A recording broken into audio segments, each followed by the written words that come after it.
Hi everyone, मैं रोहन यादव आप सभी का एक बार फिर से अपने यूट्यूब चैनल पर स्वागत करता हूं। आज का जो हमारा टॉपिक है, ये टॉपिक है सोशल डेवलपमेंट से संबंधित कुछ महत्वपूर्ण प्रश्नों पर हम लोग परिचर्चा करने वाले हैं।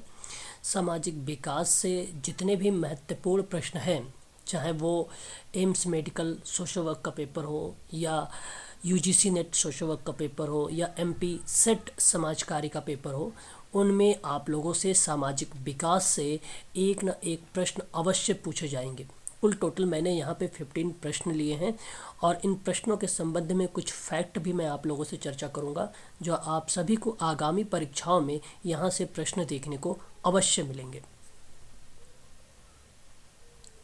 प्रश्नों से पहले मैं आप लोगों को यहाँ पर बता दूँ कि हिवास हॉस्पिटल में 7 जनवरी 2023 को सोशल वर्क की जो वैकेंसी आई हुई है, यहाँ से उसने एक नोटिफिकेशन जारी किया था 7 जनवरी 2023 को।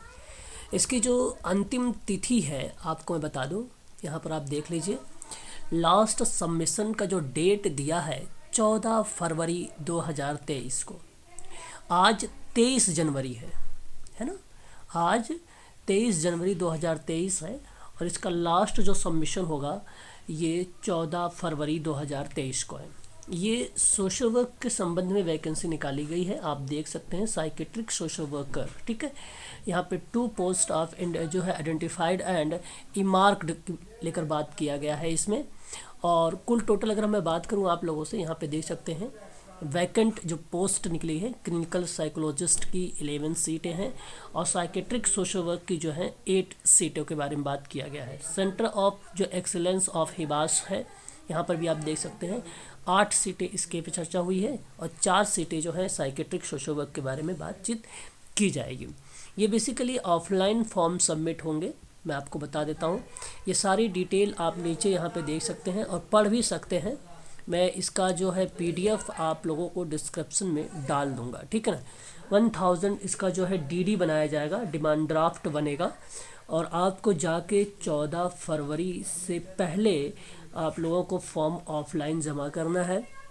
फिर वो आपका एक सेंटर जारी करेंगे और वो बेसिकली पेपर लेते हैं समाजकारी में, जो है क्वेश्चंस पेपर लेंगे। बेसिकली लास्ट टाइम में जो इन्होंने पेपर लिया था, आई थिंक 15 क्वेश्चंस लिए थे, 15 मिनट में ही करवाया था कुल टोटल मिला जुला के। इस बार इन लोगों ने कुछ रणनीति बनाई होगी, हो सकता है आप लोगों को 100 प्रश्न देखने को मिल जाए, बट इस तरीके से कोई चीज़ें यहाँ पर मेंशन नहीं किया है। अगर आप लोग इनके बारे में अधिक जानकारी लेना चाहते हैं तो हिबास करके आप लोग जो है गूगल पे डालिए, उनका कॉन्टैक्ट नंबर आ जाएगा और वहाँ से आप पूछ सकते हैं और भी इंफॉर्मेशन, ठीक है ना। तो ये ध्यान में रखिएगा आप सभी लोग। इसकी जो लास्ट तिथि है मैंने आपको बता दिया, 1000 इसकी फ़ीस रखी गई है और ये वैकेंसी जो है मेडिकल सोशल वर्क की आई हुई है, आप लोग इसको अवश्य देख लीजिएगा आप सभी लोग। चलिए हम प्रश्नों पर बात करते हैं। हमारा जो क्वेश्चंस है सोशल डेवलपमेंट से रिलेटेड है ये क्वेश्चंस। तो पहला प्रश्न आपके सामने ये है कि डैश को दिखाना अच्छे सामाजिक विकास का एक संकेत माना जाता है। पहला ऑप्शन अभिप्रेरणा, दूसरा सहानुभूति, तीसरा क्रोध, चौथा हास्य भाव। मैं आपको बता दूं यहाँ पे जो करेक्ट जवाब होगा, सहानुभूति को दिखाना अच्छे सामाजिक विकास का एक संकेत माना जाता है। इसलिए मैं आप सभी से कहूँगा कि प्रश्न नंबर 1 का सही जवाब ऑप्शन नंबर 2 का चुनाव करेंगे। वाक्यांश में अगर मैं बात करूँ, यहाँ पे जो विकास शब्द का यूज़ में लाया जा रहा है, एक व्यक्ति में जैसे ही व्यक्तित्व के बदलाव और उसके मन और संवेगों की जब बात होती है, ध्यान दीजिएगा आप सभी लोग, अन्य विशेषताओं में गुणात्मक परिवर्तन को संदर्भित करता है और सामाजिक विकास का अर्थ दूसरों के साथ सौहार्दपूर्ण ढंग से व्यवहार करना रिप्रेजेंट होता है। प्रत्येक व्यक्ति का अपनी सर्वोत्तम क्षमता होती है कार्य करने का। सामाजिक विकास का जो उद्देश्य होता है उनकी भलाई में सुधार करने के परिप्रेक्ष्य से बात की जाती है। तो समाज के प्रगति के लिए प्रत्येक व्यक्ति का सुख आवश्यक है। सामाजिक प्रगति के लिए व्यक्तियों के निवेश भी आवश्यक माने जाते हैं, ठीक है। तो अच्छे सामाजिक और संवेगात्मक विकास को बढ़ावा देना महत्वपूर्ण है और यह विकास एक अच्छे और उसके आसपास के लोगों के मूल्य और मूल्यों की जो धारणाएं होती हैं, आत्मविश्वास, सहानुभूति और गहरे और अस्थायी संबंध और रिश्ते बनाने की क्षमताओं को जो प्रभावित करता है वह सहानुभूति को दिखाने में अच्छे सामाजिक विकास का एक संकेत माना जाता है। इसलिए आप सभी लोग ध्यान रखेंगे कि इस सहानुभूति को दिखाना अच्छे सामाजिक विकास का संकेत के अंतर्गत जाना जाता है। क्वेश्चन नंबर अगर मैं 2 की बात करूं तो यहाँ पे प्रश्न 2 है, सोशल डेवलपमेंट से संबंधित ये भी है। प्रश्न है कि बालक के सामाजिक विकास की तीव्र गति होती है। देखिए, सामाजिक विकास पर मैं बात कर रहा हूँ आप लोगों से। सामाजिक विकास जो यूनिट नंबर 7 है, यूनिट नंबर 7 में अगर आप देखेंगे सस्टेनेबल डेवलपमेंट गोल और पंचवर्षीय योजनाओं के बीच में आप लोगों को एक टॉपिक मिलेगा यूनिट नंबर 7 में, सामाजिक विकास। ये चाहे एम्स की बात हो या हिवास हॉस्पिटल की बात हो या यूजीसी नेट सोशल वर्क की बात हो, ठीक है। तो तीव्र गति होती है क्या एकल परिवार में, संयुक्त परिवार में, या दोनों में, या किसी में भी नहीं? इसका सही जवाब हो जाएगा जो बालक के सामाजिक विकास की जो तीव्र गति होती है वो बेसिकली संयुक्त परिवार में होती है। इसलिए आप लोग ऑप्शन नंबर बी का चुनाव करेंगे। आप ध्यान रखेंगे सभी लोग, सामाजिक विकास से जो तात्पर्य होता है उन तरीकों से होता है जिस तरह से एक बच्चा दूसरों के साथ बातचीत करना सीखता है और दूसरों के साथ सामाजिक संबंध को विकसित करता है, वही सामाजिक विकास कहलाता है। अब सामाजिक संदर्भ में अगर मैं बात करूं आप लोगों से तो माता पिता, भाई बहन, सहकर्मी, पड़ोसी, शिक्षक और रिश्तेदारी भी शामिल की जाती है और बच्चे के रवैये पर इसका प्रभाव भी पड़ता है। ध्यान देने वाली बात यह है कि इसमें एक व्यक्ति के पारस्परिक संबंध उसके अर्जित सामाजिक कौशल और मूल्यों पर आधारित होता है, ठीक है। ध्यान देने वाली चीज़ें हैं हम सब के लिए ये। तो एक बच्चे के सामाजिक विकास में एक व्यक्ति के पारस्परिक संबंध, उसके अर्जित सामाजिक कौशल और मूल्य, जिस तरह से एक व्यक्ति समाज में समायोजित होता है, वो चीज़ें यहाँ पे शामिल की जाती हैं, ठीक है, याद रखेंगे। नेक्स्ट बात करेंगे क्वेश्चन नंबर 3 के बारे में। थर्ड, सोशल डेवलपमेंट से ये भी सवाल, निम्नलिखित में से कौन सा समाज विरोधी बालक के बारे में सत्य नहीं है, ठीक है। ये सवाल आपके सामने है। मैं अगर आपसे बात करूं तो समाज विरोधी बालक के व्यवहार आत्म केंद्रित होता है, ये सत्य है। और समाज विरोधी बालक में दोष की भावना कम होती है, ये भी सत्य है। समाज विरोधी बालक में लक्ष्य जो है यथार्थवादी होते हैं, ये असत्य है। इसलिए आपको यही ढूंढना था, option number 3 is the right answer माना जाएगा। मैं आपको बता दूं, जब हम बात करते हैं छात्रों के विविध समूह के बारे में, जब हम विविध समूह के बारे में बात करते हैं तो एक दूसरे से ये क्रिया भिन्न पाई जाती है। तो बच्चे कई अर्थों में भिन्न हो सकते हैं, जैसे कि कुल एवं जाति, आयु, अक्षमता, भाषा, संस्कृति, रूप, धर्म इत्यादि चीज़ों में। अब आपको एक शब्द समझ में नहीं आ रहा होगा, मैं आपको बता दूं, समाज विरोधी बालक होता कौन है। अब इन चीज़ों को आप समझे रखिएगा। आप सभी लोग, आपके पेपर में व्यक्ति भी आ सकता है, समूह भी आ सकता है, समुदाय भी आ सकता है। मैंने बेसिकली केस वर्क के पॉइंट ऑफ व्यू से आपसे बात कर रहा हूँ। समाज विरोधी बालक व्यवहार जो हो वो दूसरों की भलाई को हानि पहुँचा सकता है। यह व्यवहार प्रबंधनीय है, लेकिन अगर अनुपरिचित छोड़ दिया जाए, मतलब अनुपरिचित का मतलब हुआ छोड़ दिया जाए, तो वह वयस्कता में और अधिक गंभीर समस्याएं उत्पन्न कर सकता है। तो एक समाज विरोधी बालक जो है नियम का पालन नहीं करता है, ये सिंपल सी बात है। विद्यालय में अनुशासनहीनता उत्पन्न करता है। और समाज विरोधी बालक शत्रुतापूर्ण और आक्रामक व्यवहार करता है, ये भी आप जानते हैं। समाज विरोधी बालक जो है मौखिक और शारीरिक रूप से अपमानजनक हो सकता है। और एक समाज विरोधी बालक का व्यवहार आत्म केंद्रित होता है और उसमें अपराध बोध की जो भावना होती है वो कम होती है। और वह इस तरह के व्यवहार करता है कि वह स्वयं के लिए, दूसरों के लिए भी हानिकारक हो सकता है। इसलिए ऐसी चीज़ों को आप ध्यान रखेंगे। जो समाज विरोधी बालक के लक्ष्य बनता है यथार्थवादी होता है, और एक समाज विरोधी बालक के लिए यह सत्य बात नहीं है। इसलिए ऑप्शन नंबर 3 का हम लोगों ने जो है चुनाव किया था। बात करेंगे क्वेश्चन नंबर नेक्स्ट के बारे में। क्वेश्चन नंबर 4 आपके सामने। मैं आपको बता दूं, ये क्लास जो है एम्स मेडिकल सोशल वर्क और यूजीसी नेट सोशल वर्क और एमपी सेट के संबंध में भी ये सोशल वर्क है, और हिबास हॉस्पिटल के परिप्रेक्ष्य में भी ये क्लास रहेगी। आप सभी के लिए इम्पोर्टेंट है, यहाँ पर आप सभी लोग ध्यान रखेंगे हिबास के बारे में भी।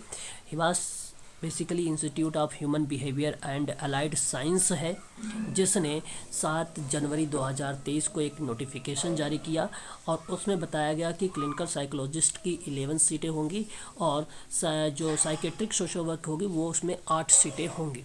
ठीक है, और उसी के परिप्रेक्ष्य में ये वैकेंसी निकाली गई। इसमें भी ये प्रश्न आप लोगों को देखने को मिल सकता है, ध्यान रखेंगे। यदि आप एम्स की क्लास लेना चाहते हैं या यूजीसी क्लास लेना चाहते हैं, एमपी सेट की क्लास लेना चाहते हैं, तो मैं आपको बता दूं, आप मुझसे संपर्क कर सकते हैं 8506031308 पर।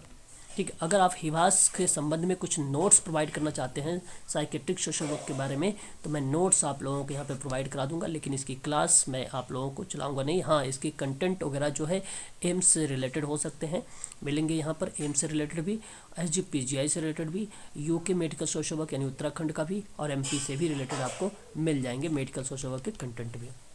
तो सामाजिक अधिगम आरंभ होता है। क्वेश्चन नंबर 4 हमारे सामने, आपके सामने 4 ऑप्शन, जरा आप मुझे बताएं इसका सही जवाब क्या होगा। बेसिकली अलगाव से नहीं, भीड़ से भी नहीं, संपर्क इज द राइट आंसर होगा। Option number 3 is the correct जवाब माना जाएगा। ध्यान रखेंगे, सामाजिक शिक्षा मनोवैज्ञानिक जो हैं वो अल्बर्ट बैंडूरा हैं सामाजिक अधिगम के। मैंने आप लोगों से कई बार इनके बारे में बता भी चुका हूँ, जिन्होंने सामाजिक शिक्षण सिद्धांत के रूप में विकास किया था और जो प्रस्ताव करता है कि सीखना संज्ञानात्मक प्रक्रिया है जो पूरी तरह से अवलोकन और प्रत्यक्ष निर्देशन के माध्यम से होती है, यहाँ तक कि गतिक प्रजनन या प्रत्यक्ष सुदृढ़ीकरण की अनुपस्थिति को भी ये बताता है। तो बेसिकली सामाजिक अधिगम की प्रक्रिया में नकल करना होता है, यहाँ पे इम्पोर्टेंट शब्द एक, और भूमिका निभाना और सामाजिकरण के रूप में अन्य मनुष्यों के साथ बातचीत की जो परिणाम स्वरूप प्रक्रियाएं देखते हैं वो कहीं ना कहीं सामाजिक अधिगम के अंतर्गत हमें देखने को मिलती है। तो याद रखेंगे आप सभी लोग। अच्छा, विद्यालय, मीडिया, परिवार, दोस्त, पर्यावरण के संदर्भ में कुछ उदाहरण हैं जो सामाजिक शिक्षा के समर्थन के रूप में देखने को मिलते हैं। तो याद रखेंगे, दोस्त हो गया, मीडिया हो गई, परिवार हो गया, विद्यालय हो गया, ठीक है, इनके संदर्भ में आप सामाजिक शिक्षा के समर्थन में ये एग्जाम्पल भी नोट कर रखिएगा। बात करेंगे नेक्स्ट सवाल के बारे में। क्वेश्चन नंबर हमारे सामने 5th आएगा जो सोशल डेवलपमेंट से रिलेट करेगा, सामाजिक विकास से रिलेट करेगा। ये सारे प्रश्न सामाजिक विकास से हैं। निम्नलिखित में से कौन सा SUPW का उद्देश्य नहीं है? तो पहले तो आपको पता होना चाहिए कि भी ये होता क्या है। SUPW का फुल फॉर्म आपको पता होना चाहिए। यदि ये फुल फॉर्म मालूम है तो आप आसानी से ऐसे प्रश्नों को सॉल्व कर सकते हैं। सोशली यूजफुल प्रोडक्टिव वर्क इसको बोला जाता है। फिर से रिपीट करना चाहूँगा मैं आप लोगों से, यहाँ पे सोशली, ठीक है, यूजफुल, ठीक है, प्रोडक्टिव, ठीक है, और वर्क, ठीक है, याद रखेंगे SUPW का ये फुल फॉर्म है। अब ध्यान देने वाली बात यह है कि ये समाज कार्य का मूल दान करने में ही इसकी प्रेरणा और अपने साथी के प्रति कर्तव्य की मानवीय भावनाओं से लिखित है या उससे संबंधित है। तो वो बेसिकली सामाजिक समस्याओं के बारे में, जागरूकता के बारे में बात करता है ये SUPW, श्रम की गरिमा की बात भी करता है और उत्पादक क्षमता की भी बात करता है, बट यहाँ पे संख्यात्मक जो कौशल है बढ़ावे की बात नहीं करता, इसलिए option number 3 is the right answer हो जाएगा। अब दूसरों की मदद करने में जो प्रवृत्ति मानव चरित्र का एक सराहनीय गुण माना जाता है, वो कहीं ना कहीं SUPW के अंतर्गत वो प्रक्रियाएं शामिल होती है। परंतु जो SUPW है उसके आधार पर बुनियादी शिक्षा योजना में सार्थक शारीरिक श्रम शामिल किया गया है और समाज को लाभान्वित की भी बात करता है। तो इसका जो उद्देश्य बनता है, यह उद्देश्य बनता है कि एक बच्चा उसके बुनियादी स्तर की शिक्षा को पूरी तरह से पूरी कर ले, जो उसे काम की दुनिया से परिचित होना पड़े या परिचित होना चाहिए और अपने समाज के एक प्रभावी सदस्य के रूप में कार्य करने में सक्षम हो सके। और एक बच्चे को सामूहिक या समूह में या अकेले शारीरिक श्रम करने में या शारीरिक श्रमों के प्रति सम्मान की भावना प्राप्त करने में या श्रम की गरिमा को समझने में सक्षम हो सके, इसकी भूमिका निभाता है सोशली यूजफुल प्रोडक्टिव वर्क। ठीक है, सामाजिक रूप से उत्पादक कार्यों में भाग ले सके और वह सक्षम हो सके और समाज को लाभान्वित करने में उसके प्रभावी को कुशल भी बनाया जा सके। ठीक है, ये चीज़ें आपको ध्यान रखना है आप सभी लोगों को। NCERT आपको मैं बता दूं, 10 वर्षीय स्कूल पाठ्यक्रम में या पाठ्यक्रम से अभिन्न अंग के रूप में भी कार्य का अनुभव भी शामिल किया गया है SUPW का। इसका उद्देश्य यही है कि कठिन परिस्थितियों में रहने वाले लोगों के लिए चिंतन और तर्क करने की क्षमता, नेतृत्व और गुण और सहानुभूति को विकसित किया जाए, यही इसका अर्थ बनता है।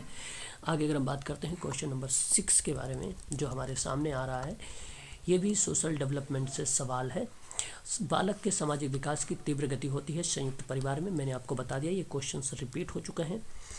उसके बाद लोकप्रिय असामाजिक बच्चों को आमतौर पे क्यों ऐसा नाम दिया जाता है, क्वेश्चन नंबर 7 आपके सामने।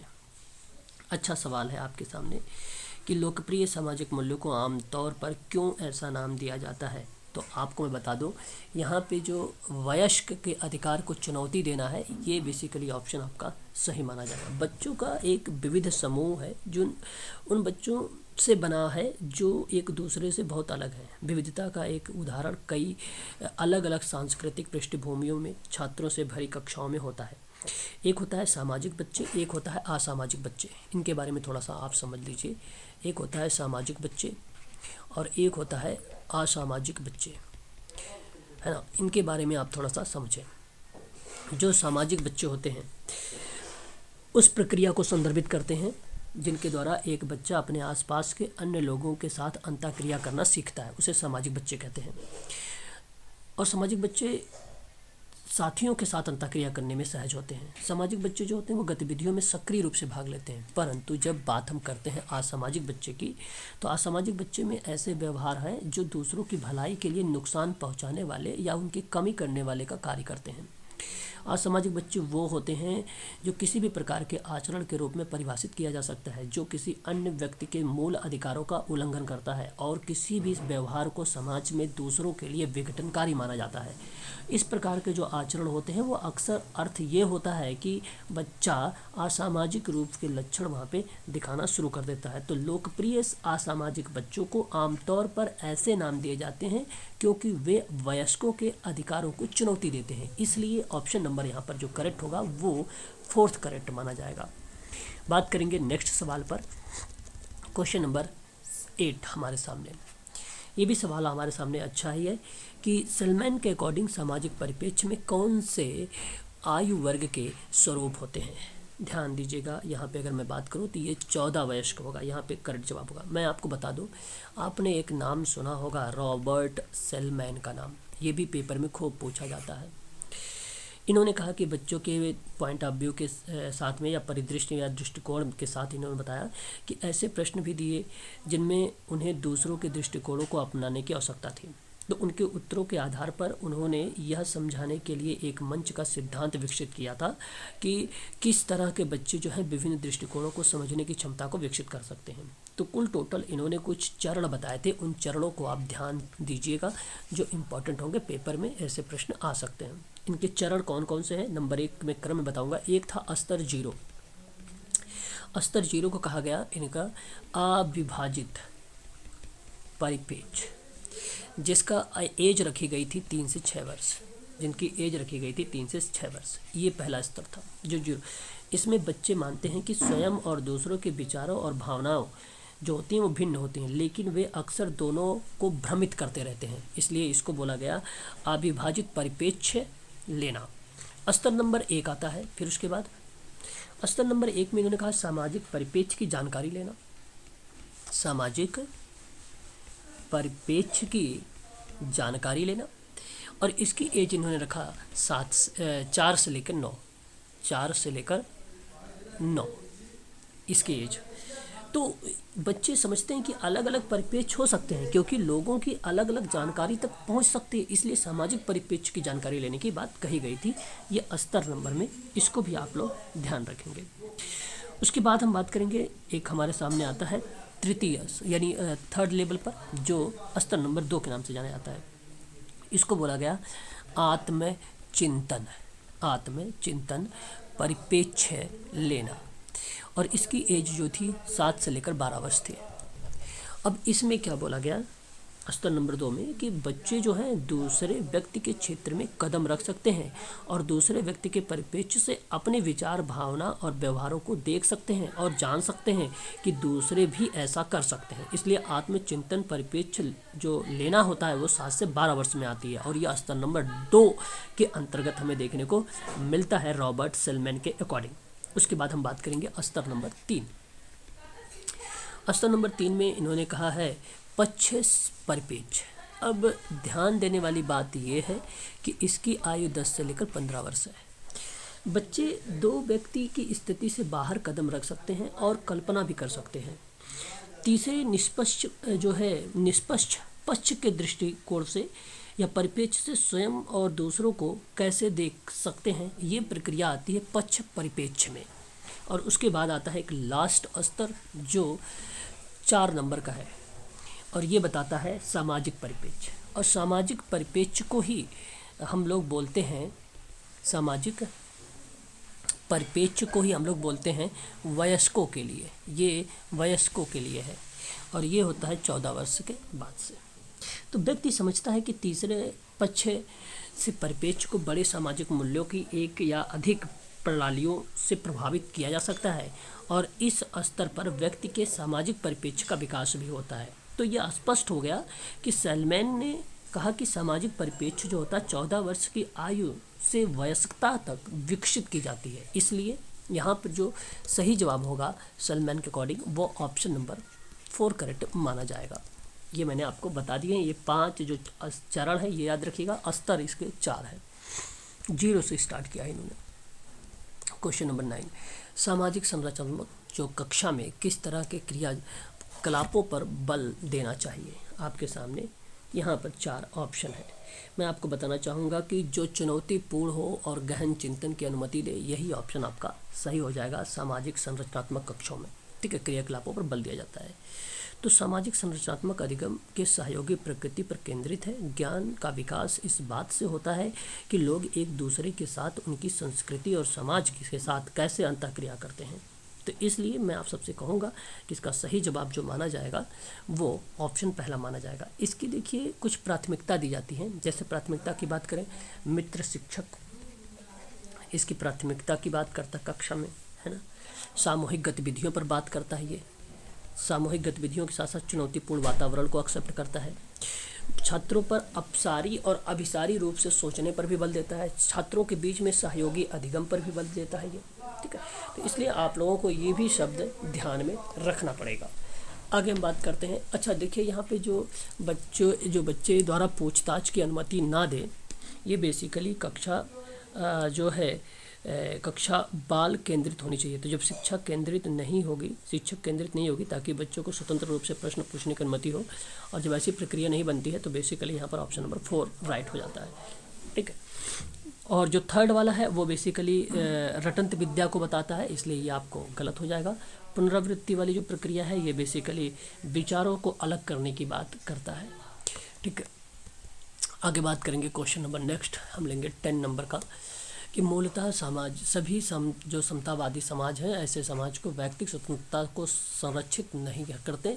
अधोलिखित कथनों में से कौन सा कथन उपरोक्त में से संदर्भित सही है या संदर्भ में सही है। पहला है कि कोई भी मूलतः समतावादी समाज ऐसा समाज नहीं जो व्यक्तिगत स्वतंत्रता को संरक्षित करता हो, ठीक है, जो संरक्षित करता हो।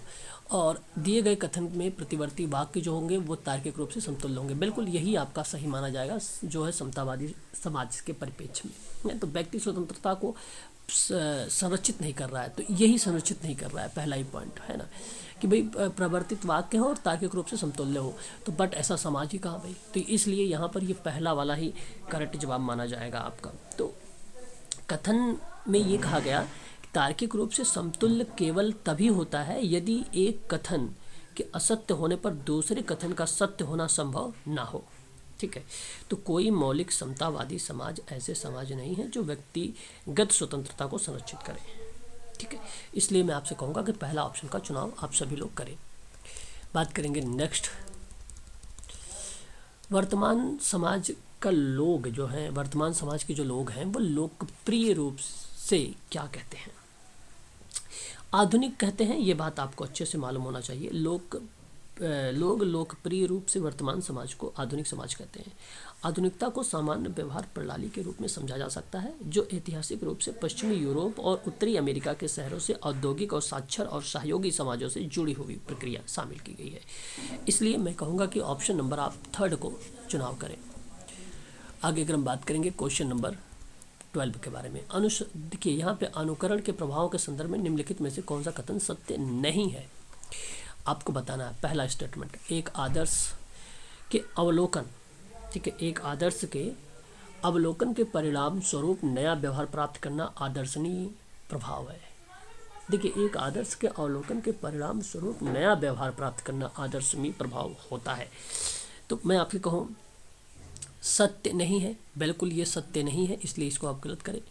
प्रकटीकरण प्रभाव का एक उदाहरण सामूहिक व्यवहार होता है, नहीं, गलत है ये भी, तो इसलिए ना ही आपका पहला सही है और ना ही आपका दूसरा सही है, इसलिए सही स्टेटमेंट नहीं है दोनों, इसलिए थर्ड आप इसको लगा के आए आप सभी लोग, ठीक है। तो अनुकरण का मतलब होता है प्रतिरूप प्रभाव के रूप प्रभाव में एक प्रतिरूप का अवलोकन के परिणाम स्वरूप नया व्यवहार प्राप्त करना शामिल है। प्रकटीकरण व्यवहार अगर प्रभाव की बात करूं तो उन प्रतिक्रियाओं से संबंधित है, ना कि प्रति आस्था और व्यवहार से संबंधित विशेषता से है। तो प्रकटीकरण प्रभाव का एक उदाहरण सामूहिक व्यवहार है, ठीक है, सामूहिक व्यवहार है, इस वजह से हमने इसको काट दिया, यह आपका सही नहीं माना जाएगा। आगे हम बात करेंगे कि क्वेश्चन नंबर 13 में कि निम्नलिखित में से कौन सा मानव जीवन के सामाजिक व्यवहार से विभिन्न मुख्य कंपोनेंट हैं या घटक हैं। तो मैं आपको बताना चाहूँगा कि इसके अंतर्गत जो प्रक्रियाएं आती हैं वो आर्थिक व्यवहार भी है और राजनीतिक व्यवहार भी है, ये दोनों शामिल हैं, इसलिए आप लोग यहाँ पे 1 और 2 यानी 4 ऑप्शन का चुनाव कर दीजिए। आर्थिक व्यवहार मतलब किसी व्यक्ति का व्यवहार आर्थिक वातावरण से काफ़ी हद तक प्रभावित होता है, उसे आर्थिक व्यवहार कहेंगे। राजनीतिक व्यवहार किसी देश के राजनीतिक विचारधारा अपने नागरिकों के लिए उपलब्ध सापेक्ष स्वतंत्रता के माध्यम से जो व्यक्तिगत व्यवहार को प्रभावित करता है वो बेसिकली राजनीतिक व्यवहार के अंतर्गत आ जाता है। आगे अगर हम बात करते हैं, नेक्स्ट हमारे सामने सवाल है 14 नंबर का। 14 नंबर का जो सवाल हमारे सामने है, प्रारंभिक जो बात की जा रही है सामाजिक विकास के संदर्भ में निम्नलिखित में से कौन सा कथन सही है। तो देखो, बाल्डविन ने तर्क दिया है कि बच्चों को पुनरावृत्ति क्रियाकलाप में नकल से ही शुरू होते हैं, ये सही है, ये सही है, ठीक है, सत्य है। और पियाजे ने उपलब्धि के लिए एक श्रृंखला का वर्णन किया है कि प्रतिनिधित्व के परिणाम होते हैं जिससे बच्चा स्वयं और दूसरे के बीच साम्य का अनुमान लगाता है, बिल्कुल सही। यहाँ पर आप दोनों को कथन सत्य के रूप में आप लोग मानिएगा। पियाजे ने ये साफ शब्दों में बोला है, ये बात सही है। और बाल्डविन शोध किया था सामाजिक समझ के लिए, तो इन्होंने कहा कि बच्चों के पुनरावृत्ति क्रियाकलाप में नकल से ही शुरू होती है, इसलिए ये भी कथन सही माने जाएंगे। आगे बात करेंगे क्वेश्चन नंबर नेक्स्ट के लेकर 15 नंबर हमारे सामने। सामाजिक विकास के संदर्भ में लोगों को उसके मामलों के बारे में ज्ञान को कौन सा शब्द दिया जाना चाहिए, है ना, बहुत ही अच्छा सवाल आपके सामने। यहाँ पर सामाजिक संज्ञान इज द राइट आंसर होगा, क्वेश्चन नंबर 4 करेक्ट माना जाएगा। बच्चे संबंध बनाना सीखते हैं और सामाजिक संज्ञान के माध्यम से दूसरों के साथ कैसे मिले, कैसे समझने के लिए आवश्यक मूल्य ज्ञान और कौशल को सीखते हैं, ये प्रक्रिया इसकी बेसिकली ये शामिल किया गया है, इसलिए आपका यहाँ पर ऑप्शन नंबर 4 करेक्ट माना जाएगा। ठीक है, तो आज के लिए बस इतना ही। तो अगर आप मान लीजिए यूजीसी नेट का क्लास लेना चाहते हैं 2023 जिसका मार्च में एग्ज़ाम है, ठीक है, तो आप हमसे संपर्क कर सकते हैं।